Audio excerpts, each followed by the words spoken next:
Welcome to Infant India's Education World.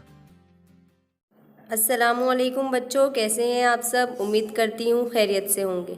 बच्चों, आज हम पढ़ने वाले हैं इंग्लिश और हमारा आज का टॉपिक है Riya in the city part 2। इससे पहले वाले वीडियो में हमने Riya in the city part 1 पढ़े थे और आज हम पढ़ेंगे Riya in the city part 2। चलो शुरू करते हैं। There is a grocery shop near my house. Riya के घर के करीब ग्रोसरी शॉप थी, यानी किराने की दुकान थी। There we buy grains, oil, salt, sugar, biscuits and many other things.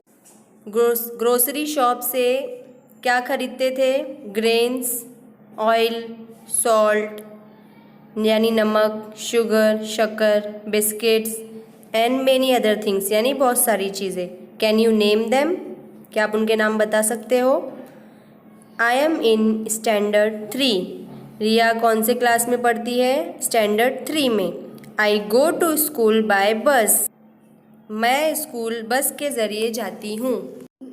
We learn Marathi, English, mathematics and study our environment in school. हम सीखते हैं मराठी, इंग्लिश, मैथमेटिक्स यानी रियाजी एंड स्टडी आवर इन्वायरमेंट यानी माहौल का मुतालिया। ये सब स्कूल में सीखते हैं। Our English text book is called my English book 3। हमारी इंग्लिश टेक्स्ट बुक का नाम क्या है बच्चों? माई इंग्लिश बुक 3। उम्मीद करती हूँ आप समझ गए होंगे। Please subscribe the channel and press the bell icon.